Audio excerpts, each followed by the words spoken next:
मैं बलजिंदर कौर नागरी एकेडमी में आपका स्वागत करती हूँ। कोर्स बी में और तथा ग्रामर में भी जो है पदबंध का अत्यंत ही महत्व है।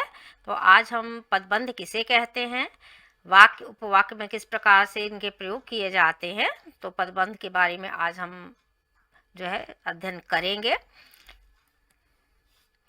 पदबंध वर्णों के सार्थक मेल से शब्द बनते हैं, आप देखते हैं, और शब्दों के सार्थक मेल से वाक्य बनते हैं। तो वाक्य कैसे बनते हैं और शब्द कैसे बनते हैं ये आपको ज्ञात होगा। तो आप एक वाक्य में विभिन्न पद होते हैं। जब एक से अधिक पद मिलकर एक व्याकरणिक इकाई संज्ञा, सर्वनाम, विशेषण, क्रिया, अव्यय आदि का काम करें तो उस बंधी हुई इकाई को पदबंध कहते हैं। आप देखते हैं कि बिना क्रिया के वाक्य नहीं होता है, संज्ञा, सर्वनाम इत्यादि सब उसमें जुड़े हुए होते हैं।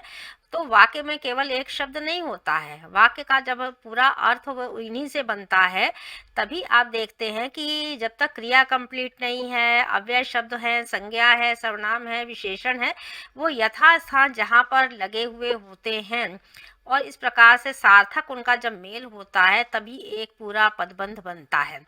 तो आप देख रहे हैं जैसे स्क्रीन पर आपके चार उदाहरण दिए गए हैं ना, कि कमीज सुरभि की है। अब देखिए वस्तु के बारे में भी बता दिया गया है, व्यक्ति के बारे में भी है। तो वो कंप्लीट आपका जो सेंटेंस है, वाक्य है, उससे आपको पूरा पता चलता है कि क्या है। वह कमीज सुरभि की है और वह शब्द भी लगा हुआ है, यहाँ पर सर्वनाम का भी प्रयोग हो रहा है। वह काली कमीज सुरभि की है, तो यहाँ पर आप विशेषण का प्रयोग भी देख रहे हैं। वह काली कमीज सड़क पर पड़ी हुई है, इस प्रकार से आप देख रहे हैं सड़क पर पड़ा होना और इस उसके ऊपर होना इत्यादि, अव्यय इत्यादि के भी प्रयोग किए जाते हैं इस तरीके से। तो चारों वाक्यों में कुछ ना कुछ आपको संज्ञा, सर्वनाम, विशेषण, क्रिया और अव्यय इत्यादि दिखाई दे रहे हैं। यही पदबंध के रूप जो है आपको पता होने चाहिए कि कहाँ पर किस शब्द का प्रयोग किया जा रहा है। पदबंध के देखिए भेद कितने हैं। तो पदबंध के चार भेद होते हैं: संज्ञा पदबंध, सर्वनाम पदबंध, विशेषण पदबंध और क्रिया पद जो है पदबंध। तो क्रिया विशेषण पदबंध जो है आप देख रहे हैं। तो इस तरह के भेद, संज्ञा पदबंध पहला भेद है। जो पदबंध आप देखते हैं संज्ञा का काम करते हैं वह संज्ञा पदबंध कहलाता है। आप संज्ञा की परिभाषा को आप थोड़ा सा फिर से उसे समझने का प्रयास कीजिए कि व्यक्तिवाचक, जातिवाचक, भाववाचक, इस तरह की संज्ञाएं आपने पढ़ी हैं, तो उससे आपको को रिलेट करने की कोशिश करिएगा तो आपको पता चल जाएगा कि संज्ञा के अनुसार किस प्रकार से आप समझ लेते हैं कि कौन सा चीज़ें जो है संज्ञा पदबंध में आती हैं। बंगले के पीछे लगा पेड़ गिर गया, पास के मकान में रहने वाला व्यक्ति मर गया, मेरे मित्र का छोटा भाई दौड़ में प्रथम आया है, परिश्रम करने वाला छात्र उत्तीर्ण हो जाएगा। तो ये आप देख रहे हैं कि ये संज्ञा की बारे में बता रहे हैं। इसलिए ये क्या है, यहाँ पर जो जो शब्द संज्ञा से रिलेटेड हैं और उसके बारे में जानकारियाँ दे रहे हैं, तो इस तरह के जो वाक्य होंगे वो संज्ञा पदबंध हैं। दूसरा देखिए सर्वनाम।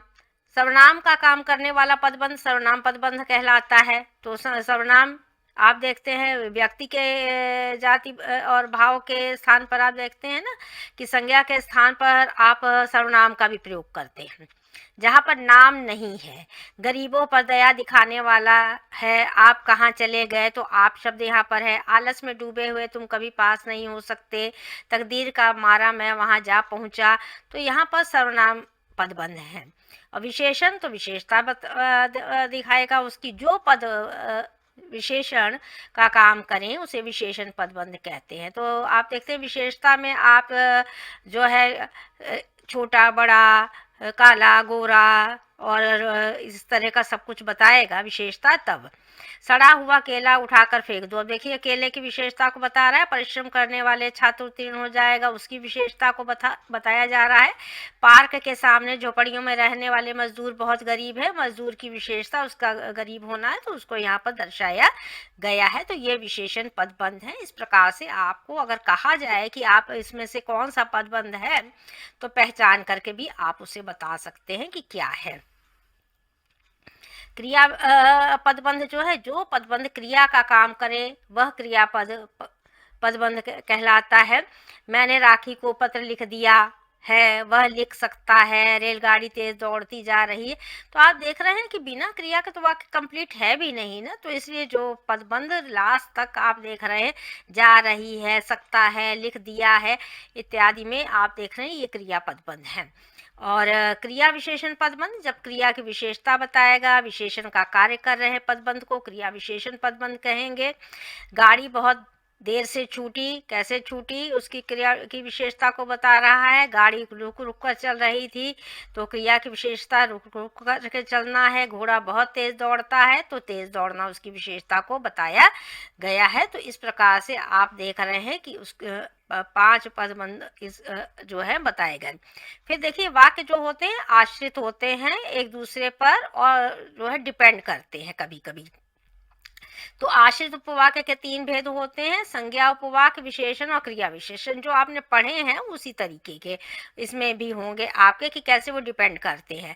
संज्ञा उपवाक्य यदि उपवाक्य प्रधान उपवाक्य यानी जो मुख्य उपवाक्य है के उद्देश्य कर्म या पूरक के रूप में संज्ञा के समान आए तो वह संज्ञा उपवाक्य होता है। जैसे मेरे जीवन का लक्ष्य है कि ज्ञान प्राप्त करूं। अब आप को कभी-कभी जिन बच्चों को नहीं भी समझ में आता है तो आपको उस वाक्य दे दिया जाता है कि संज्ञा उपवाक्य छाटिए।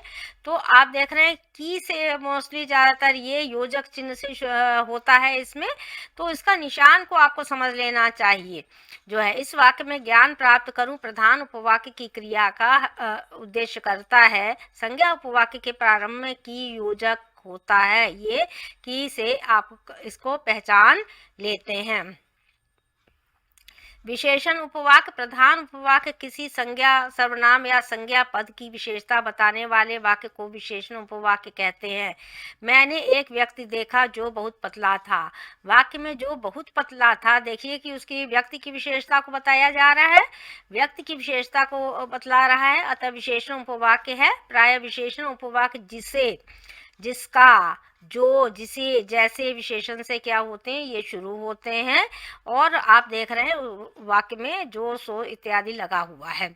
और क्रिया विशेषण उपवाक्य यदि आश्रित उपवाक्य का प्रयोग क्रिया विशेषण की भांति हो तो वह क्रिया विशेषण उपवाक्य होता है। जब पानी बरसता है तब मेंढक बोलते हैं। तो इस वाक्य में जब तब लगा हुआ है। आप देख रहे हैं जब पानी बरसता है क्रिया के विशेषण उपवाक्य है। तो क्रिया विशेषण उपवाक्य यदि आश्रित उपवाक्य का प्रयोग क्रिया विशेषण की भांति हो तो वह क्रिया विशेषण उपवाक्य कहलाता है। जब पानी बरसता है तब मेंढक बोलते हैं। इस वाक्य में जब पानी बरसता है क्रिया विशेषण उपवाक्य है।